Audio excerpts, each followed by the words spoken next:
essa tarde, início de noite, eu e você seremos confrontados, amém? Da mesma maneira que Deus falou ao meu coração e Ele me confrontou em algumas coisas, eu não tenho dúvida que Ele também vai falar contigo, e da mesma maneira que Ele falou comigo, Ele vai falar contigo também. Da mesma maneira que eu fui impactado por essa palavra, eu não tenho dúvida que Ele vai impactar o teu coração também, amém? Vamos lá, Efésios capítulo 2, vocês gostam de ler Bíblia, gente? Acho que só o pastor. Vocês gostam de ler Bíblia, gente? A gente vai ler um bocado hoje. Efésios 2, versículo 14, e a gente vai ler até o 22.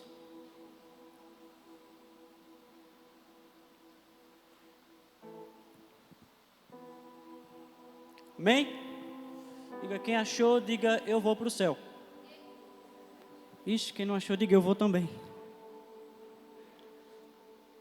Amém, pessoal? Efésios 2, 14. Qualquer coisa acompanha aí pelo slide, ou melhor, pelo data show, que isso não é slide, é um data show. Efésios capítulo 2, versículo 14 diz: porque Ele é a nossa paz, o qual de ambos os povos fez um, derrubando a parede de separação que estava no meio, na sua carne desfez a inimizade. Isto é, a lei dos mandamentos contido em ordenanças para criar em si mesmo dos dois um novo homem, assim fazendo a paz. E pela cruz reconciliar ambos com Deus em um só corpo, tendo por ela matado a inimizade. E vindo ele, evangelizou a paz a vós, e estavais longe. A paz, me perdoe que eu me embolei todo. E vindo ele, evangelizou paz a vós, aos que estavam longe e também aos que estavam perto, porque por ele ambos temos acesso ao Pai em um mesmo Espírito. Assim, pois, não sois mais estrangeiros, nem forasteiros, antes sois concidadãos dos santos e membros da família de Deus, edificados sobre o fundamento dos apóstolos e dos profetas, sendo o próprio Cristo Jesus a principal pedra angular, no qual todo o edifício bem ajustado cresce para o templo santo do Senhor, no qual também vós sois juntamente edificados para a morada de Deus no seu Santo Espírito. Aleluia! Glória a Deus. A intimidade com o Senhor Jesus, acima de tudo, é a porta de entrada para a gente ver uma vida extraordinária. Sem Jesus, sem a experiência de ter uma vida com Jesus, eu garanto a você que é impossível eu e você termos uma vida extraordinária com Jesus.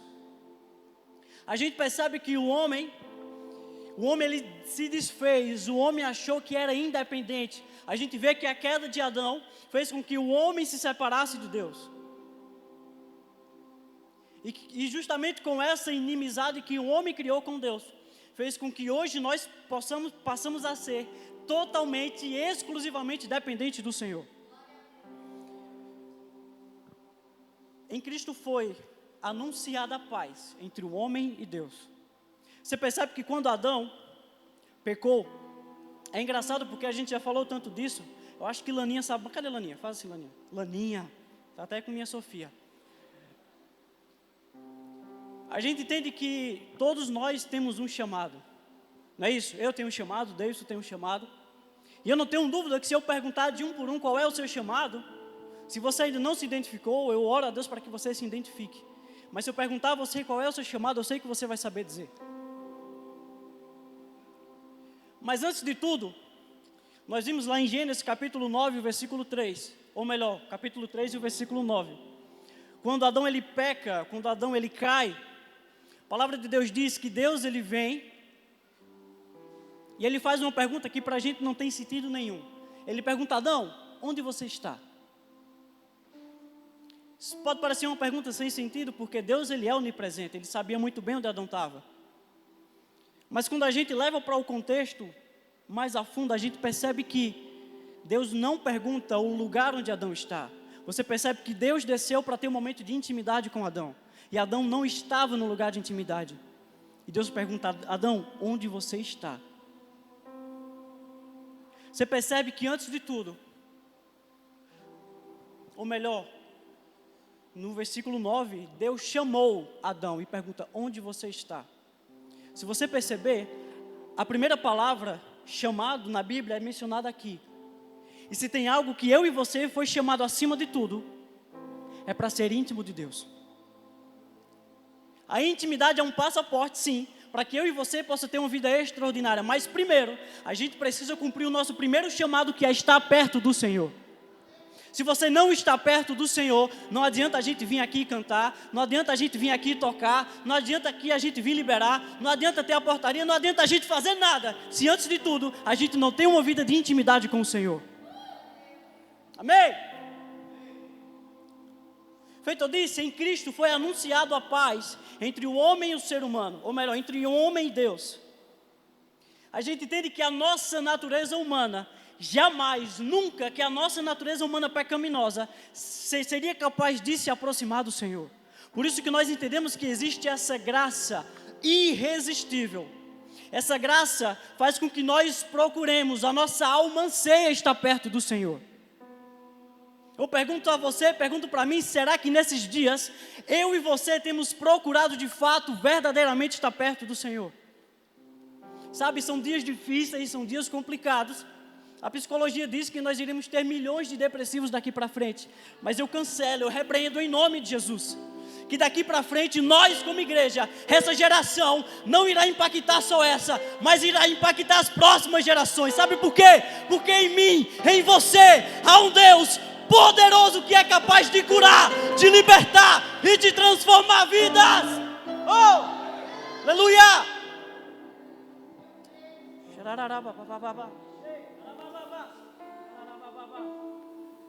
Em Cristo nós fomos reconciliados com o Senhor.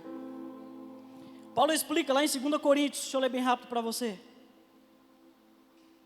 2 Coríntios é um livro fantástico. Oh Jesus, Tu és fiel, Jesus. 2 Coríntios 5,17 diz: pelo que, se alguém está em Cristo, nova criatura é. As coisas velhas já passaram, eis que tudo se faz novo. Mas todas as coisas provêm de Deus, que nos reconciliou consigo mesmo por Cristo, e nos confiou o ministério da reconciliação.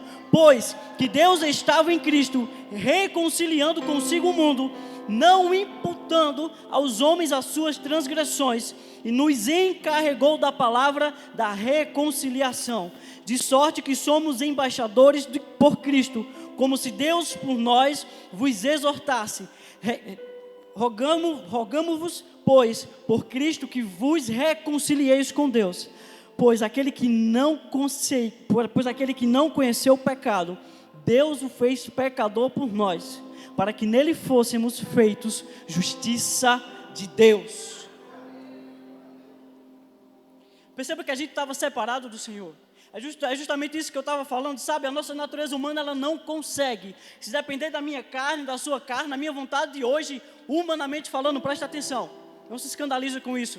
Mas se fosse humanamente falando, só Deus sabe o preço que a gente pagou para a gente poder estar aqui fazendo tudo isso. Só Deus sabe o quanto a gente se consagrou, o quanto a gente orou, o quanto a gente se preparou para poder estar aqui. Humanamente falando, a nossa cabeça diz assim: eu não quero mais fazer isso. Humanamente falando, o nosso corpo, sabe, ontem a gente chegou em casa quase meia-noite, depois de um ensaio intenso, para a glória de Deus, foi muito bom o ensaio, pareceu um culto, mas eu quero dizer para você que a nossa mente humana, ela sempre pede para a gente sair da presença de Deus. Mas nós entendemos que nós temos princípios, que nós temos, sabe, princípios baseados nessa palavra que nos faz entender que eu, sem o Senhor, não sou nada, e que eu totalmente preciso do Senhor. Viver uma vida extraordinária com Cristo é entender que eu preciso, sabe, abandonar minha vida de pecado e ter uma vida exclusiva para o Senhor. Amém? Meu Deus. Sabe, não é nós, mas é Ele em nós e através de nós. Nós entendemos que tudo é dEle, tudo é por Ele, tudo é para Ele. Tudo que nós fazemos aqui é por meio dEle. Ele em nós e através de nós. Você pode estar me olhando aqui ministrando hoje, mas a minha vontade é de ver vocês também aqui nesse altar, sendo preparados, sendo discipulados, sabe? Para estar aqui um dia, não só aqui, mas também lá fora, levando esse evangelho sem medo. Ontem bem rápido, eu estava até comentando com os meninos, comentei com o pastor. Eu estava vindo do trabalho ontem, por incrível que pareça, sentou do meu lado o presidente do movimento LGBT daqui de Caruaru. E eu disse, uau! E aí meio que interessante que ele percebeu que eu era cristão por conta das tatuagens. Ele perguntou, você fez com quem? Eu disse, não, cada um foi com uma pessoa diferente. Ele disse, mas eu reparei nos símbolos que tem. Você é cristão? Eu disse, sou. Ele cristão católico? Eu disse, não, cristão protestante. Daí começou uma discussão que eu passei acho que passei uns 5 pontos da minha casa. Para a glória de Deus, nenhum faltou respeito um com o outro. Foi uma discussão muito madura, graças a Deus. Mas sabe o que eu entendo? Eu já tive situações que pessoas vieram conversar comigo e eu não tinha respaldo para responder. Entenda que viver uma vida extraordinária com Jesus não é apenas viver uma vida de bênção, é também. Tudo isso foi comprado lá na cruz.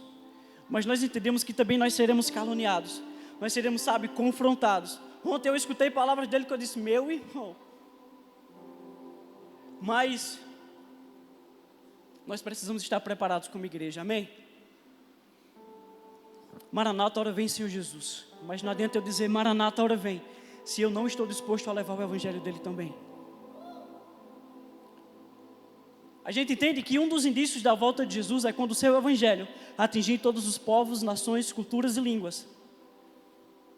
Como é que eu vou atingir tudo isso? Como é que eu vou dizer, Maranata, hora vem, Senhor Jesus, se eu não tenho o desejo, o prazer de querer evangelizar, de querer, fazer missões, de querer cair no campo missionário e investir nisso em minha vida?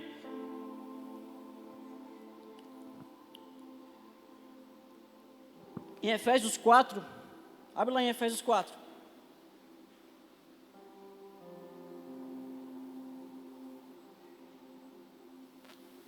Aleluia.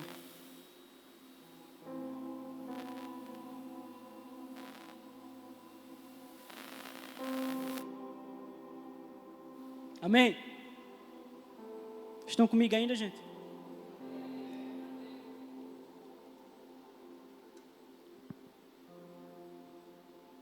Efésios 4, versículo 11.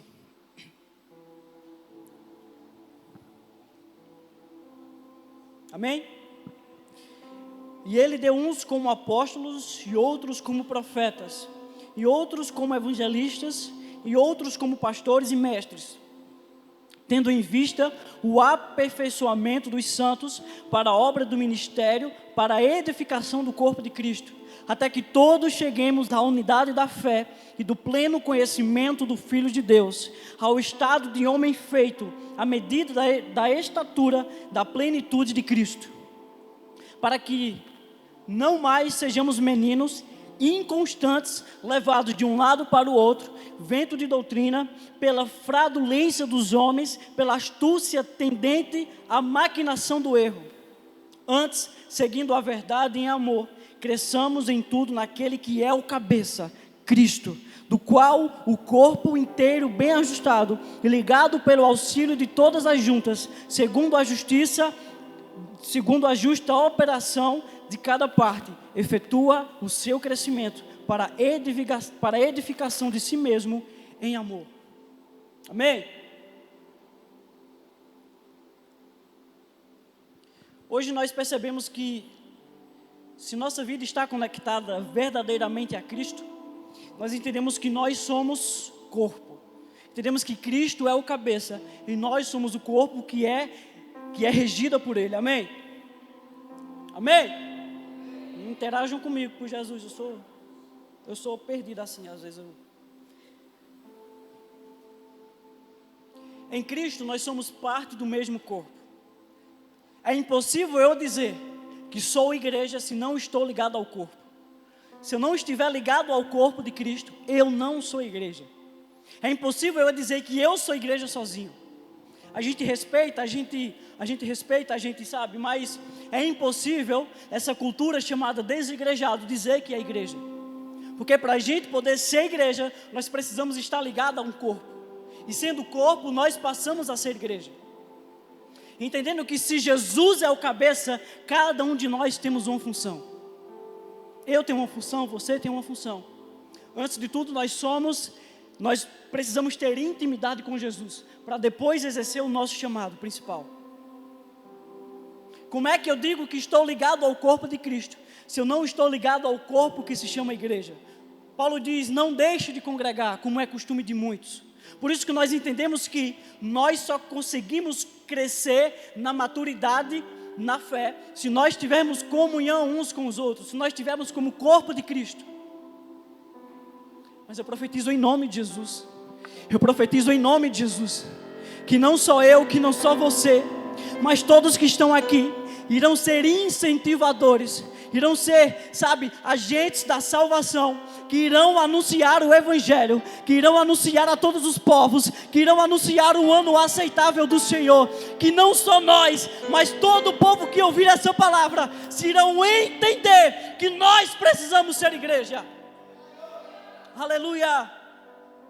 Cada movimento, ou melhor, Jesus manda, Jesus ele é o cabeça, e nós entendemos que nós somos o corpo, e se nós somos o corpo, nós entendemos que cada um de nós temos uma função, e se é para fazer, meu querido, faça com toda a intensidade do mundo, faça com aquilo que Deus te deu, se Deus diz que é para você tocar, toque, dê o seu melhor, se Deus diz que é para você cantar, canta, se for para cantar, canta, dê o seu melhor, se for para pregar, a gente prega, se for para evangelizar, a gente evangeliza, se for para poder gritar, a gente grita, mas que acima de tudo, o reino de Deus será levado a todos os povos. Aleluia. Oh Jesus, Tu és fiel, Jesus. Oh, aleluia, aleluia.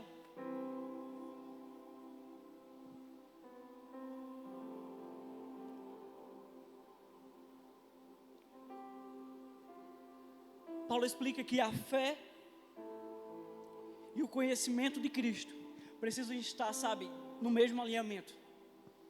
É importante a gente ter a fé no Senhor, mas nós precisamos ter o conhecimento de Cristo. É impossível eu cumprir o ID sem antes permanecer. A gente falou muito esse mês sobre isso. São as 3 ordens de Jesus. Você vem, vinde. Como estás? Vinde a mim que está cansado, sobrecarregado, que Ele dará descanso. Você vem, depois que você vem, você aprende a permanecer no Senhor. Aquele que permanecer em mim. Depois que a gente permanece, a gente aprende a ir, a cumprir o ID de Jesus. Mas infelizmente, eu digo isso porque eu já fui assim. Eu queria cumprir o ID de Jesus sem antes permanecer. Eu queria fazer as coisas do Senhor sem antes permanecer. Eu queria fazer a obra do Senhor sem antes me tornar maduro na fé. Para que nós possamos cumprir o ID de Jesus, nós precisamos crescer na maturidade cristã, amém? Eu procurei a palavra correta, mas fugiu. Para que nós possamos crescer como igreja, como corpo, no mesmo alicerce da palavra do Senhor, nós precisamos estar em comunhão uns com os outros. Gente, eu sei que é difícil lidar com pessoas, principalmente com crente, né? Parece que crente é o mais cabeça dura que existe. Mas a gente só cresce no conhecimento e na graça, vivendo a vida extraordinária com o Senhor, quando nós temos unidade entre os irmãos. Quando Ele fala, suportando-vos uns aos outros em amor. É meio que um casamento, Eu e minha esposa, a gente sabe os defeitos e as qualidades que a gente tem. Mas a gente suporta um ao outro em amor, porque o amor tudo suporta. Amém? Aleluia.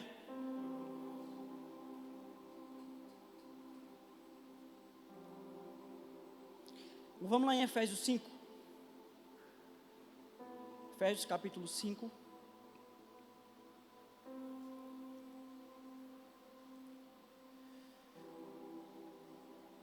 Versículo 18 ao 21. Aleluia.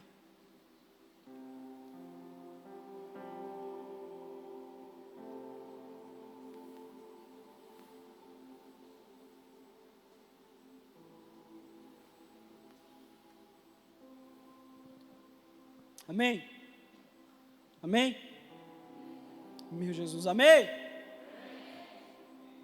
Efésios capítulo 5, versículo 18 diz: E não vos embriagueis com vinho, no qual há devassidão, mas enchei-vos do Espírito Santo, falando entre vós com salmos, hinos e cânticos espirituais, cantando e salmodiando ao Senhor no vosso coração, sempre dando graças por tudo a Deus, o Pai, em nome do nosso Senhor Jesus Cristo, sujeitando-vos uns aos outros no temor de Cristo. Alguém já teve a experiência de ficar chapado assim, doidão mesmo? Faça assim, ou não faça?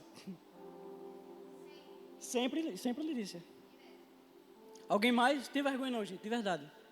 Olha só, eu estou levantando a mão não é para incentivar, não, é porque eu já fiz besteira mesmo.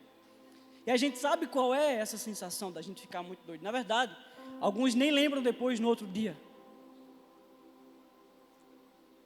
O pastor falou uma coisa para a gente na sala passada que eu de fato não sabia. Que culturalmente falando, como Roma, na cidade de Coríntio, era comum. Era como se fosse um depósito de vinhos. As pessoas traziam vinhos para essa cidade. E era comum porque até na própria igreja de Coríntio, os próprios cristãos iam embriagados de vinho para a igreja. Na igreja de Éfeso, me perdoe, pastor. Na igreja de Éfeso. Era comum, infelizmente, os cristãos irem para a igreja, sabe, chapados, com cachaça na mente. A gente sabe que quando a gente bebe isso, ou melhor, a gente não, né? Quando as pessoas bebem isso, me entenda mal não, gente, por Jesus. A gente sabe que normalmente a gente perde o nosso controle. A gente perde, sabe, o nosso bom senso. A gente fica, eu já esqueci a palavra. Fica em lucidez. Semana passada eu confundi, eu disse a gente fica sóbrio. Não, a gente fica lúcido. É comum quando as pessoas bebem e ficam dessa forma. Por isso que hoje a gente entende quando Paulo fala: não se embriagueis com vinho, mas se enchei-vos do Espírito Santo. Sabe, eu falo por mim, eu não sei Letícia também. Mas ontem mesmo, conversando com esse rapaz, ele me falou: tá, mas por que você escolheu seguir o protestantismo? Eu disse: porque eu procurei muita coisa. Eu já me entupi de muita coisa. Eu já bebi muita coisa. Mas para mim, o que foi suficiente se chama Jesus.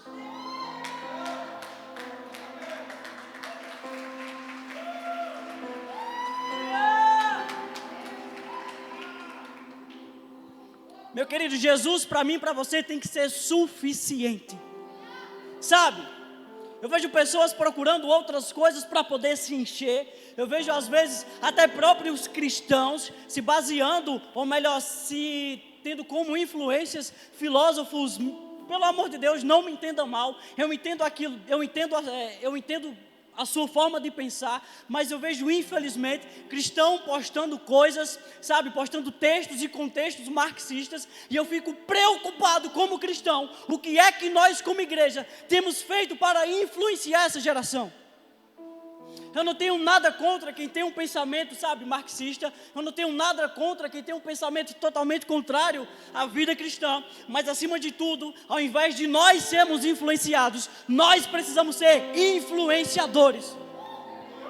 Você percebe que se um muçulmano, ele sai do seu país e vai para uma faculdade, ele passa lá 4, 5, 6 anos, ele volta para o seu país ainda muçulmano, convicto na sua fé. E por que nós, muitos cristãos, vamos para a faculdade, começamos a fazer uma faculdade e com 6 meses, já estou levantando bandeira dizendo que Karl Marx é o cara, já estou levantando bandeira dizendo que meu Deus do céu, que Che Guevara é o cara. Eu não tenho nada contra quem pensa assim, mas eu tenho tudo contra essas pessoas que têm um pensamento totalmente anticristão.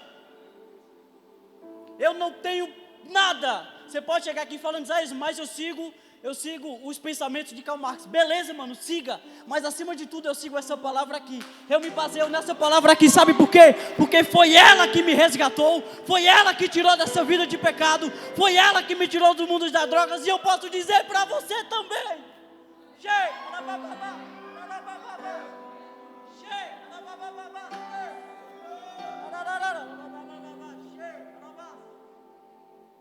Oh, aleluia. Porque Deus amou o mundo de tal maneira. Porque Deus amou o mundo de tal maneira que deu o seu único filho, para que todo aquele que nele crê não morra, mas tenha vida eterna.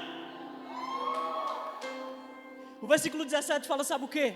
porque Deus enviou o seu Filho para que o mundo não fosse condenado por ele, mas salvo. Ei, eu e você somos agentes desse evangelho. Eu e você somos cidadãos, herdeiros, co-herdeiros com o Senhor, a fim de levar essa boa notícia a todos aqueles que estão perdidos, a todos aqueles que não conhecem Jesus. Eu profetizo em nome de Jesus, que se você está aqui, você é um agente de salvação. Através de você, vidas serão exaltadas, vidas serão salvas através desse evangelho. Mas para isso nós precisamos nos encher do Espírito Santo. Antes disso, nós precisamos ter uma vida devota totalmente ao Senhor.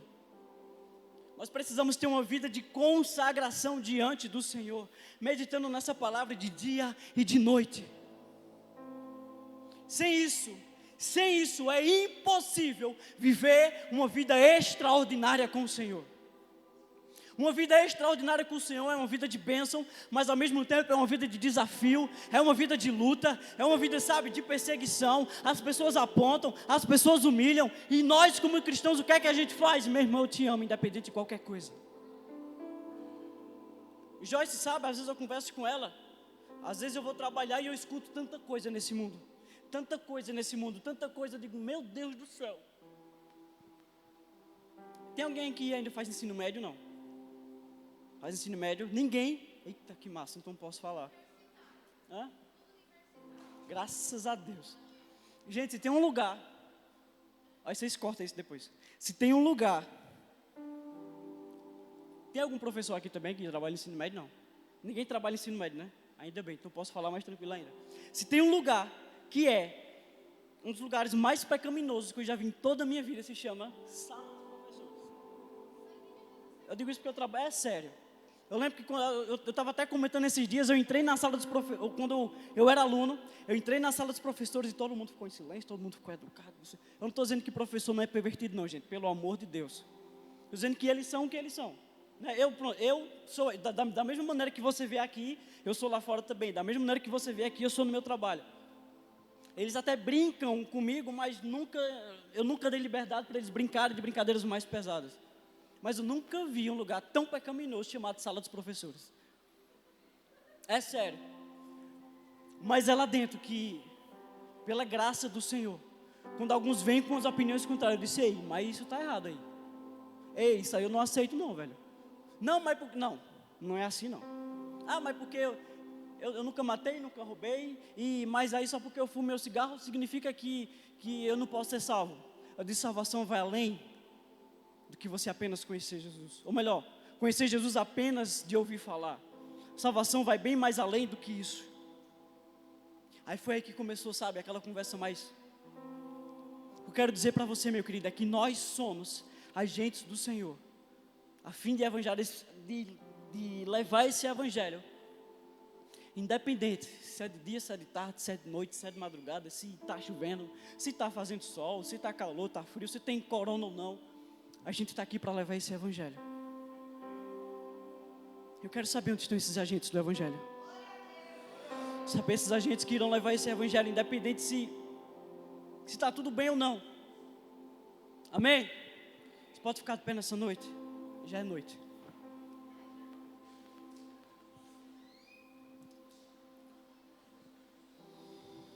Ô Mateus, Faustino, me ajuda aqui, mano. Você pode fechar os seus olhos, amém? Coloque a mão no seu coração. Queria que você orasse ao Senhor. Sabe, orar ao Senhor, dizer assim, Senhor, eu sinto falta de algo. Eu não sei o que é que faz falta em você. Eu não sei se tem algo que precisa, sabe, ser preenchido no teu coração. Eu queria que você orasse nessa noite. Queria que você dissesse assim, Jesus, sem ti eu não sou nada. Eu quero ser teu, eu sou teu. Espírito Santo de Deus, eu oro em nome de Jesus, para que o Senhor venha, Pai, com uma presença tal sobre esses corações. Eu oro em nome de Jesus, que o Senhor venha, Jesus, como o Senhor nunca veio antes, Deus. vai preenchendo aquilo que precisa ser preenchido, vai, Deus, moldando aquilo que precisa ser moldado. Espírito Santo de Deus, eu oro nessa noite para que corações sejam cheios, para que corações sejam transformados. Em nome de Jesus, eu cancelo, Deus, eu cancelo em nome de Jesus todo medo, Deus, sabe, toda angústia de querer levar esse evangelho. Eu cancelo em nome de Jesus, sabe, todo ato, Deus, de atitudes, Pai, de pessoas que se afastam de Ti. Mas eu profetizo em nome de Jesus que a partir de hoje, vidas hoje, em nome de Jesus, irão ser agentes da salvação, irão viver o extraordinário do Senhor, mas ao mesmo tempo irão incentivar outros a viverem esse extraordinário, porque da mesma maneira que o Senhor nos salvou, eu creio sim que o Senhor também pode salvar outras vidas, Deus.